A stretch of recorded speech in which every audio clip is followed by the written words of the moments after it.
Hey buddies, where are you going? Subscribe my channel to meet me again.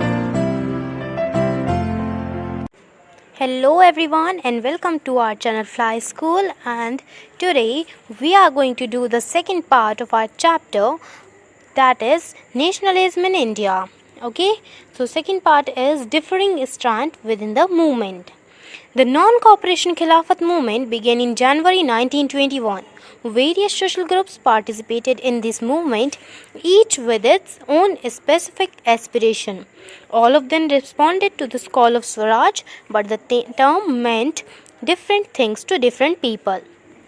तो देखिए, ये जो खिलाफत मूवमेंट था वो जनवरी 1921 में स्टार्ट हुआ और बहुत सारे अलग अलग सोशल ग्रुप्स के जो है इन्होंने इसमें पार्टिसिपेट किया, लेकिन सबकी एक अलग एस्पिरेशन थी और सबके लिए जो टर्म स्वराज थी वो उसका मतलब सिर्फ एक ही नहीं था, सबके लिए उसका मतलब अलग अलग था.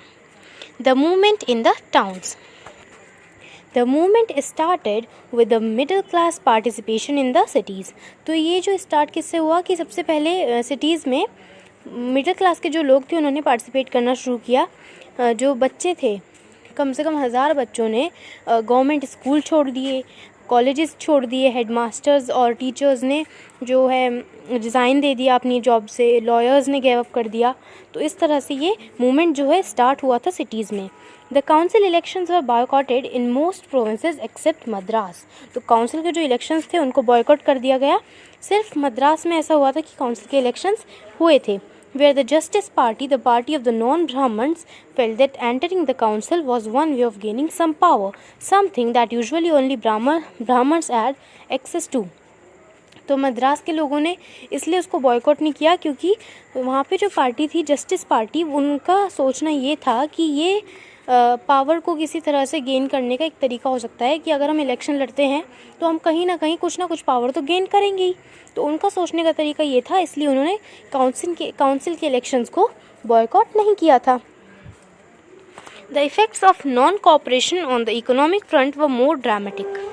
Foreign goods were boycotted, liquor shops picketed, and foreign clothes burnt in huge bonfire.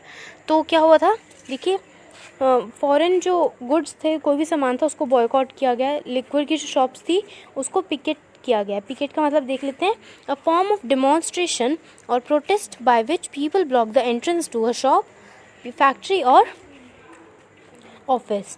तो इस तरह से एक प्रोटेस्ट की गई थी कि वो लोग शॉप पे नहीं जा सकते थे. फॉरेन क्लॉथ्स को बड़ी बड़ी बॉनफायर्स में जलाया गया. The import of foreign cloth half between 1921 and 1922, its value dropping from ₹102 crore to 257 crore. तो जो फॉरेन जो क्लोथ्स थे उनका जो इम्पोर्ट था वो आधा हो चुका था 1921 से लेकर 22 के बीच में, और उनका जो मतलब जितना भी जाता था उसकी जो वैल्यू थी वो भी नियर बाय 102 करोड़ से लेकर के 57 करोड़ पर आ चुकी थी. In many places, merchants and traders refused to trade in foreign goods or finance foreign trades. कई भी जगह पे क्या हुआ, मर्चेंट्स जो थे और जो भी बड़े बड़े ट्रेडर्स थे, बिजनेसमैन जो थे, उन लोगों ने फॉरेन गुड्स को लेने के लिए मना कर दिया. As the boycott movement spread and people began discarding imported clothes and wearing only Indian ones, production of Indian textile mills and handlooms went up. तो जब ये हुआ, जब लोगों ने ये सब बॉयकॉट किया और लोगों ने फॉरेन गुड्स बॉयकॉट किया, तो इंडियन टेक्सटाइल मिल्स के कपड़े लोग पहनने लगे और हैंडलूम्स जो हाथ के बनाए हुए कपड़े थे वो लोग पहनने लगे. But this movement in the cities gradually slowed down for a variety of reasons. लेकिन ये जो मूवमेंट था वो सिटीज़ में बहुत धीरे धीरे स्लो डाउन हो रहा था, मतलब कि धीरे धीरे ख़त्म ही हो रहा था, धीरे धीरे कुछ रीजंस की वजह से. वो रीजंस क्या थे, चलिए देखते हैं. Khadi cloth was often more expensive than mass produced mill cloth and poor people could not afford to buy it. तो खादी का जो क्लॉथ था, जो खादी कपड़ा था, वो थोड़ा ज़्यादा महंगा था, तो जो पुअर लोग थे, जो गरीब लोग थे, वो उसको अफोर्ड नहीं कर पा रहे थे. तो वो कब तक के उस मिल्क क्लोथ को जिसको वो बॉयकॉट कर रहे थे, तो वो कब तक उसको बॉयकॉट करते। Similarly the boycott of British institutions paused a problem. इसी तरह से जो ब्रिटिश इंस्टीट्यूशंस थे उनको बॉयकॉट करने में भी एक प्रॉब्लम आ गई। For the movement to be successful alternative Indian institution had to be set up so that they could be used in the place of British ones. तो इंडियन इंस्टीट्यूशन भी होने चाहिए थे। अगर हम ब्रिटिश इंस्टीट्यूशन को बॉयकॉट कर रहे हैं तो कहीं ना कहीं तो बच्चे पढ़ेंगे। These were slow to come up. तो इसलिए ये क्या होता, स्लो डाउन होता जा रहा था, उनका जो मूवमेंट था वो स्लो डाउन हो रहा था। So students and teacher began trickling back to government schools and lawyers joined back work in government courts। तो उसी तरह से क्या हुआ, जो स्टूडेंट्स थे और जो टीचर थे उन्होंने वापस से अपने जो काम पर थे वो जाना शुरू कर दिया, और स्टूडेंट्स ने भी वापस उन्हीं गवर्नमेंट स्कूल्स में जाना शुरू कर दिया। Rebellion in the countryside। From the cities, the non-cooperation movement spread to the countryside। तो सिटीज़ से होकर के वो जो पूरा कंट्री के साइड में ये स्प्रेड हो चुका था। It drew into its fold the struggles of peasants and tribals which were developing in different parts of India in the years after the war। तो ये अलग अलग जो है फोल्ड्स में खुलता जा रहा था, सबको पता चल रहा था धीरे धीरे कि ऐसा एक मूवमेंट चल रहा है, और सभी लोग इसमें साथ भी दे रहे थे, लेकिन धीरे धीरे क्या हुआ, स्लो डाउन हो चुका था। In Awadh, peasants were led by Baba Ramchandra, a sannyasi who had earlier been to Fiji as an indentured laborer। तो अवध में जो ये पीजेंट्स थे वो किसके द्वारा चलाए जा रहे थे, बाबा रामचंद्र के द्वारा चलाए जा रहे थे, जो कि एक सन्यासी थे और ये पहले फिजी गए थे एक लेबर बनकर। इंडेंटुअर्ड लेबर मतलब कि जो फोर्स लेबर होती है, आपको लास्ट चैप्टर में बताया था कि इंडेंटुअर्ड लेबर क्या होता है। The movement here was against taluqdars and landlords who demanded from peasants exorbitantly high rents and a variety of other cesses। तो यहाँ पर मूवमेंट उनके लिए चल रहा था, जो बड़े बड़े तालुकदार थे और जो ज़मींदार थे वो क्या करते थे, बहुत ज़्यादा इंटरेस्ट जो थे लोगों से लेते थे, तो उसके लिए यहाँ पे मूवमेंट चल रहा था। Peasants had to beggar and work at landlord's farm without any payment। उससे क्या होता था कि जो पीजेंट्स थे उनको क्या करना पड़ता था, बेगर करना पड़ता था, और वहाँ पर जो बड़े बड़े लैंडलॉर्ड्स थे उनके फार्म्स में बिना किसी पेमेंट के काम उन्हें करना पड़ता था, अपना जो कर्जा वो चुकाने के लिए। As tenants they had no security of tenure, being regularly evicted so that they could acquire no right over the leased land। The peasant movement demanded reduction of revenue, abolition of beggar and social boycott of oppressive landlords। तो इस movement में क्या वो चाहते थे कि क्या क्या हो, इसमें जो मूवमेंट्स ये अवध के लोग कर रहे थे वो उसमें क्या क्या वो चाहते थे कि पहले तो रेवेन्यू में रिडक्शन हो, जो इंटरेस्ट लगता है उसमें रिडक्शन हो, उसके बाद ये जो बेगर चलता है वो ना चले, अबॉलिशन हो इसका, और दूसरा जो भी ये लैंडलॉर्ड्स हैं उनको अपोज किया जाए।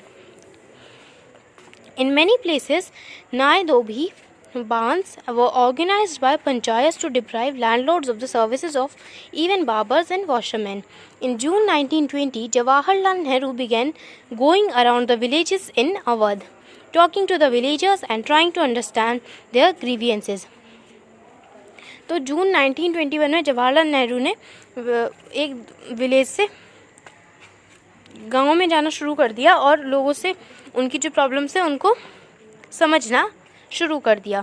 Bye October the Oudh Kisan Sabha was set up by Jawaharlal Nehru, Baba Ramchandra and a few others.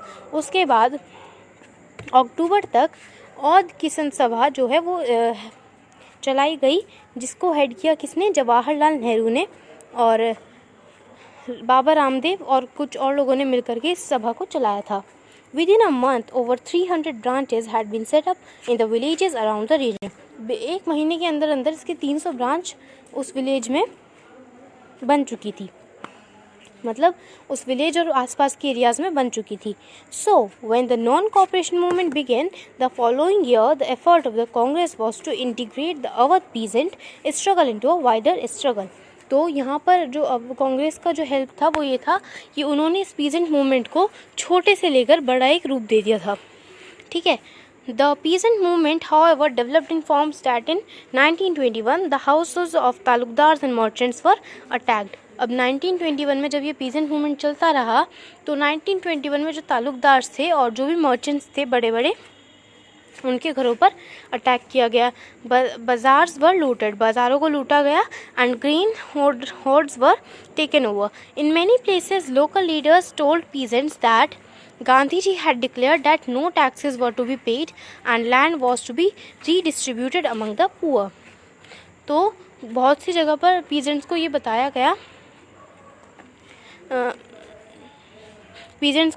गया कि गांधी जी ने ऐसा कहा है कि कोई भी टैक्स किसी भी चीज़ पर नहीं लगेगा और जो भी लैंड है उसको रीडिस्ट्रीब्यूट किया जाएगा पुअर्स के बीच में. The name of the Mahatma was being invoked to sanction all action and aspiration. तो महात्मा जो था वो नाम वो इन्वोक किया जा रहा था, सभी कोई भी जो भी एक्शन होता था उसमें महात्मा का नाम लगा दिया जाता था. ठीक है. Tribal peasants interpreted the message of Mahatma Gandhi and the idea of Swaraj in yet another way. तो उन लोगों ने, जो ट्राइबल पीजेंट्स थे, उन लोगों को लगा कि हाँ गांधी जी ने ऐसा कहा है कि इस तरह से लैंड को बांट दिया जाएगा. तो उन लोगों के मन में एक स्वराज की ये थीम बैठ चुकी थी कि हमारे लिए ऐसा होगा. In the Gudem Hills of Andhra Pradesh, for instance, a militant guerrilla movement spread in the early 1920s, not a form of struggle that the Congress could approve. तो अब देखिए कहाँ पे गुडेम हिल्स में, आंध्र प्रदेश के गुडेम हिल्स में क्या हुआ था, एक मिलिटेंट गुरिल्ला मूवमेंट चला था. तो वो मूवमेंट जो कि कांग्रेस कभी भी अप्रूव नहीं कर सकती थी. Here, as in other forest regions, the colonial government has closed large forest areas, preventing people from entering the forest to graze their cattle or to collect fuel wood and fruits. This enlarged the hill people. Not only were their livelihoods affected, but they felt that their traditional rights were being denied. तो यहाँ पर क्या होता था कि बड़े बड़े जो क्या बोलते हैं, जो भी कॉलोनियल गवर्नमेंट थी वो सारे के सारे जो फॉरेस्ट हैं उनको बंद कर दिया करती थी कि कोई भी यहाँ पर अपने जो कैटल है उनको ग्रेज नहीं कराएगा. तो उससे क्या होता था कि जो अपनी लोगों का रोज़ का लिवलीहुड था उसको अफेक्ट पड़ रहा था. When the government began forcing them to contribute bigger for road building, the hill people revolted. अब गवर्नमेंट ने सेम वहीं पे हुआ था कि गवर्नमेंट वहाँ पर भी उनको फोर्स कर रही थी कि रोड बिल्डिंग में वो अपना हाथ बटाएं बिना किसी पेमेंट के. तो यहाँ के लोगों ने क्या किया, यहाँ के लोगों ने रिवॉल्ट करना शुरू कर दिया. The person who came to lead them was an interesting figure. तो जो पर्सन यहाँ पे सबको लीड करने के लिए निकल कर आता है वो एक इंटरेस्टिंग फिगर थे. Alluri Sitaram Raju claimed that he had a variety of special powers. He could make correct astrological predictions and heal people, and he could survive even bullet shots. तो यहाँ पर अलूरी सीताराम आए और उन्होंने कहा कि उनके पास बहुत सारी स्पेशल पावर्स हैं और वो एस्ट्रोलॉजिकल प्रेडिक्शंस कर सकते हैं और लोगों को हील कर सकते हैं और वो इवन बुलेट के शॉट्स भी सर्वाइव कर सकते हैं.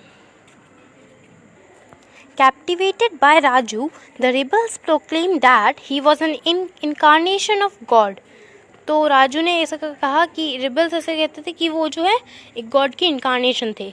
Raju talked of the greatness of Mahatma Gandhi, said he was inspired by the non cooperation movement and persuaded people to wear khadi and give up drinking. तो उन लोगों ने क्या कहा कि उस राजू ने कहा कि वो महात्मा गांधी से इंस्पायर्ड हैं, महात्मा गांधी के नॉन कॉपरेशन मूवमेंट से इंस्पायर्ड हैं और उसने कहा कि सभी को क्या पहनना चाहिए, खादी ही पहनना चाहिए और पीना छोड़ देना चाहिए. But at the same time he asserted that India could be liberated only by the use of force and not non violence. और उसी टाइम पर उन्होंने ये भी कहा कि इंडिया को फ्रीडम सिर्फ तभी मिल सकती है जब वो वायलेंस का यूज़ करे और बिना वायलेंस का यूज़ करे इंडिया को फ्रीडम नहीं मिल सकती. The Gudem rebels attacked police stations, attempted to kill British officials and carried on guerrilla warfare for achieving Swaraj.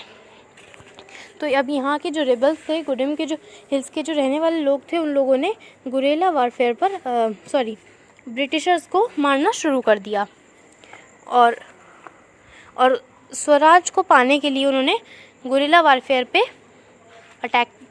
Guerrilla warfare चलाया। Raju was captured and executed in 1924 and over time became a folk hero. Raju को capture कर लिया गया और राजू को execute किया गया 1924 में, और ओवर टाइम वो क्या बन गया, फोक हीरो बन चुका था। Swaraj in the plantations. Workers too had their own understanding of Mahatma Gandhi and the notion of Swaraj. अब जो वर्कर्स थे, रोज की मजदूरी करने वाले थे, उनके लिए भी स्वराज की डेफिनेशन जो थी वो अलग थी। For plantation workers in Assam, अभी प्लांटेशन वर्कर्स की बात हो रही है जो फील्ड्स में काम करते हैं। For plantation workers in Assam, freedom meant the right to move freely in and out of the confined space in which they were enclosed, and it meant retaining a link with the village from which they had come. तो असम के लोगों के लिए, मतलब जो भी plantation workers थे असम में, उनके लिए फ्रीडम का मतलब क्या था कि वो अंदर बाहर फ्रीली घूम सकें उस स्पेस में जो उनके लिए कन्फाइंड है, जहाँ से वो आए हैं और जहाँ तक उन्हें जाना है उस इसमें स्पेस में वो फ्रीली घूम सकें। Under the Inland Immigration Act of 1859, plantation workers were not permitted to leave the tea gardens without permission, and in fact they were rarely given such permission. अब एक 1859 में एक एक्ट आ रखा था, इनलैंड इमिग्रेशन एक्ट। उसमें क्या था कि प्लांटेशन वर्कर्स जो थे उनको इस तरह से फ्रीली घूमना अलाउड नहीं था, और जब तक उन्हें परमिशन ना मिले, बिना परमिशन के टी गार्डन्स में वो फ्रीली नहीं घूम सकते थे, और ऐसी परमिशन उनको दी नहीं जाती थी। When they heard of the non-cooperation movement, thousands of workers defied the authorities, left the plantation and headed home. अब जब उन्होंने नॉन कोऑपरेशन मूवमेंट के बारे में सुना, उन वर्कर्स ने जब नॉन कोऑपरेशन मूवमेंट के बारे में सुना, तो उन लोगों ने क्या किया, प्लांटेशंस छोड़ करके वो अपने घर वापस आ गए।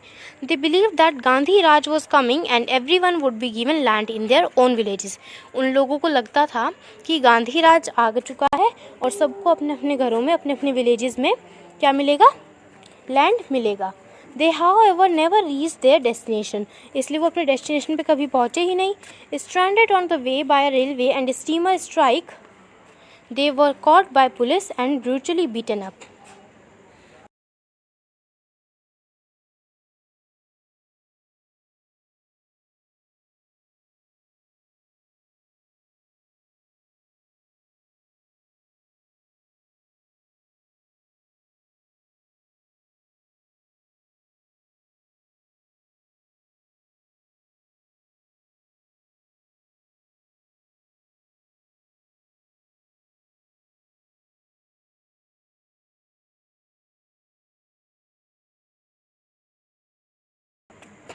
तो वो जब अपने रास्ते पर जा रहे थे तो उनको पुलिस ने पकड़ लिया और उनको बहुत बुरी तरह से मारा। The visions of this movement were not defined by the Congress programme.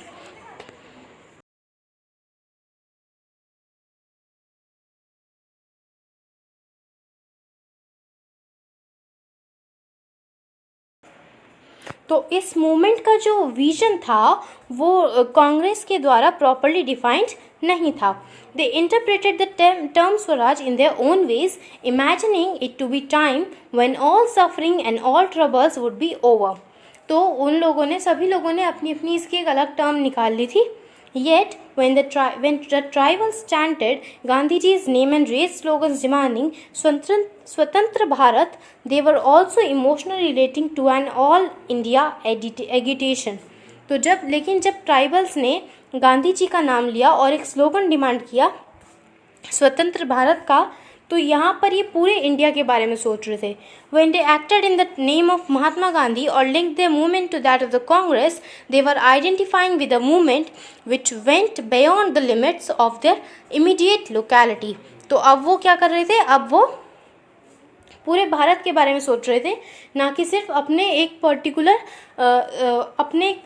Homeland के बारे में। ठीक है, तो ये आपका सेकंड पार्ट था। होप आपको ये समझ में आया होगा। आपको हमारी वीडियो कैसी लगी हमें कमेंट सेक्शन में कमेंट करके बताना ना भूलें, और इसके थर्ड पार्ट के लिए जुड़े रहें हमारे चैनल से, शेयर करें हमारे चैनल को, और बाय बाय एवरीवन।